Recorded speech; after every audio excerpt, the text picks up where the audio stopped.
Oh. Itong nasa PCSO, sino ba yan?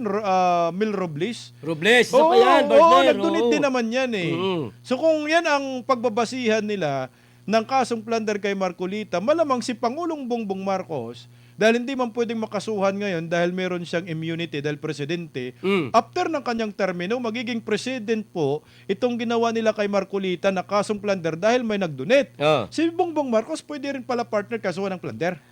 Oo naman, kadami-dami na kadami-dami ng mga Donate. nag-donate dyan. Isama nyo na rin yung mga, bakit di natin ungkatin yan? Correct. Oh, bakit yung si Marcoleta lang dahil ba lumalaban siya sa Oo. korupsyon? Bakit si Marcoleta lang? Hey, speaking of ipinaglalaban ng Iglesia ni Cristo partner, nako, hindi tinamaan yung panga partner. Ha? Oo, Ano sabi? Ulitin mo nga. Hindi tinamaan yung panga. Uli. Ang tigas ng panga. Ay, matigas talaga ang panga, partner. Oo, Lalo na grabe. pag hilaw pa. Mm. Oh. Sige. Lagyan mo ng asin para hindi madurog. Ay, hindi malasin nilalagay niya. Toyo. Hindi, mira ka Ano? na. Pulbos.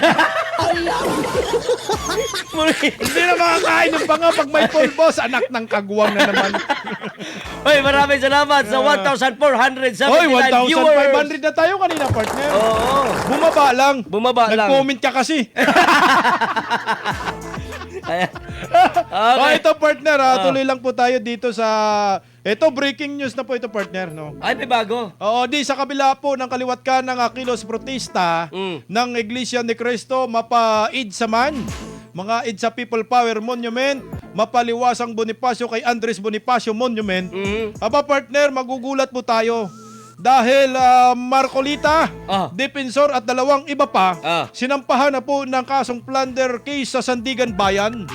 Lagpas alas 10 ng umaga kanina, araw ng Biyernes, na isinampang ng Office of the Ombudsman ang kasong plunder at paglabag sa Presidential Decree number 46 sa Sandigan Bayan labang kay Senador Rodante Marcolita at dating Congressman Mike Defensor at dalawa pa partner. Sino yung dalawa?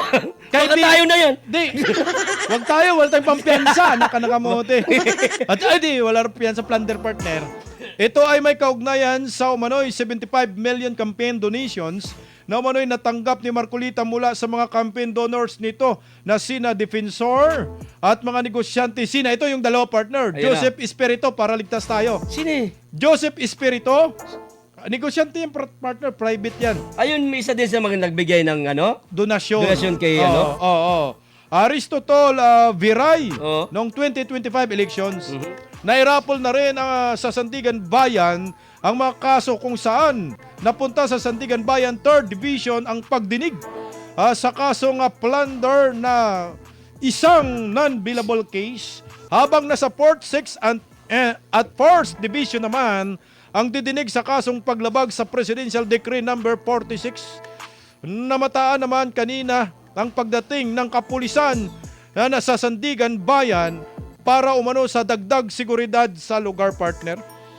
Grabe, nasa Sandigan Bayan na naman ang kapulisan. Ano masasabi mo dito, partner? Kinasuhan, dalawang kaso pala ito, partner. Mike, partner. Mike. Ay, sorry. Wala pala akong mic. Ay, gusto nilang kasuhan kasi natural yan, partner.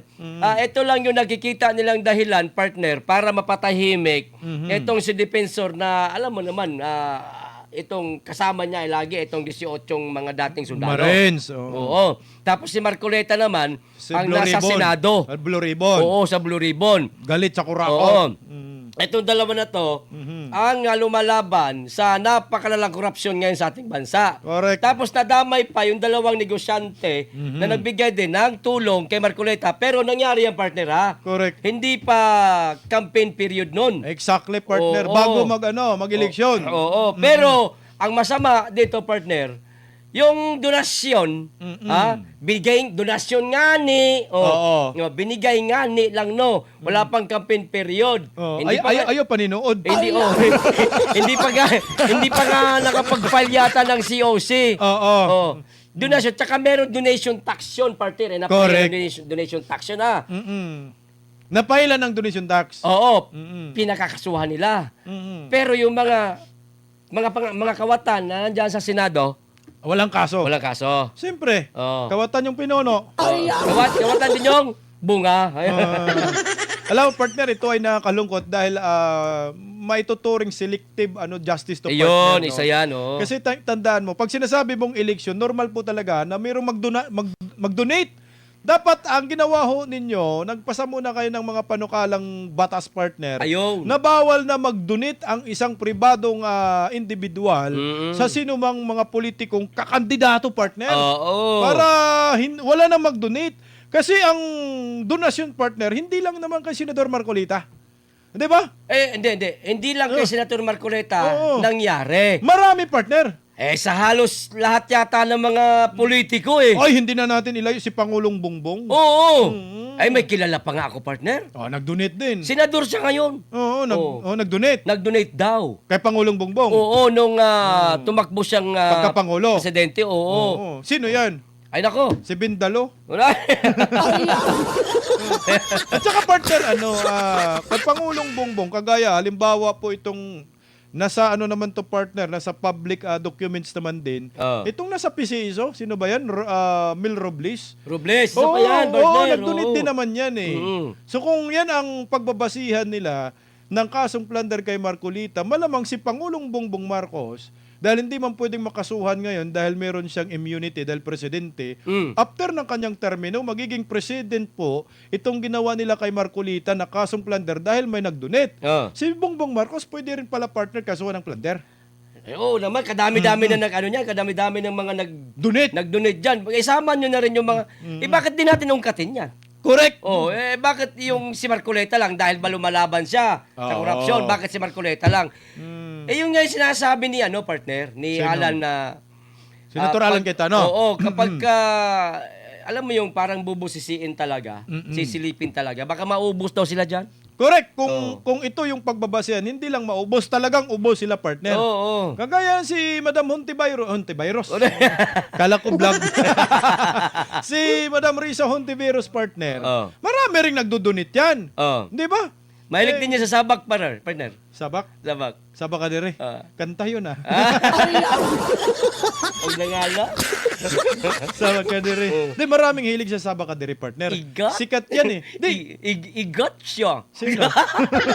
Si sabak ka duri. Di, maraming nagkagusto sa kantang sabak ka dire. Oo. Sino bang kumanta niyan? Si kababayan natin, Mindanawan. Si Elias? Oo, Elias. Sabak ka dire, sikat na sikat yan. Grabe ang bata na yan. Pero, partner, itong nangyayaring ngayon, siyempre, kaya nga nagrally, ang sabi ng Iglesia ni Cristo, nagrarally kami para sumuporta kay Senador Marcolita. So ngayon, partner, natapos yung rally, pagkatapos ng rally, sinampahan ng kaso, ano sa tingin mo? Talaga bang mangyayari yung sinasabi nilang the big one? No, the big one, ibig sabihin yan, mag-full blast ang Iglesia ni Cristo sa mga kalsada ng Kamaynilaan at magrarally sila, partner. Posible, partner. Kasi, kita nyo, nung rally na Iglesia ni Cristo, ano ba sabi nila? Ayaw nga nilang maaresto din si Marcolita. Si Cadante. Eto na, sinampahan na ng kaso, hindi natin alam. Hindi naman po tayo iglesia. Hindi natin alam kung ano plano nila. Correct. Posibleng mangyari yung the big one na yan. Lalo na't kumakalat na kay partner, ha? Yung the big one. Yung the big one. Hindi tong lindol, partner, ha? Hindi lindol yan. Rally. No? Rally ng mga kapatid nating mga Iglesia ni Cristo. Kasi parang sinaktan talaga ng Iglesia ni Cristo, partner. Sinaktan ng Iglesia ni Cristo. Baliktad. Nabaliktad. Ulit. Makutusan ka, daming iglesia, partner. Parang sinaktan ng Marcos admin ang Iglesia ni Cristo. Ano sa tingin mo? Ano na, sabi mo? Parang sinaktan ng Marcos admin ang Iglesia ni Cristo sa pagsampa ng tuluyan na kasong plunder kay Senador Marcolita. Masakit yan sa kanila, partner. Bakit? Sumuporta din kasi sila. Nabudol sila, no? Sumuporta din sila kay Marcos nung halalan. Correct. Tapos eto, Inendorso. Ay, yung Unitem. Partner, para sa akin, maliit na bagay endorso na yan Alam mo? Kung si Pastor Kibuloy nga, nagbigay pa ng platform Correct. Doon sa sa Okada. Sa Okada. Hindi naman... Debate, host SMNI. Hindi naman tumatanggap ng presidential debate yan si Marcos sa iba't ibang mainstream media kasi alam niyang dudurugin siya. O tinanggap niya yung sa SMNI kasi alam niyang patas ang SMNI. O ano nangyari? Maliban dyan, tumulong din si Pastor Kibuloy sa kanyang kampanya. Aha. Yan pa lang, pwede na siyang, di ba, donasyon din yun. Correct. Pwede na siyang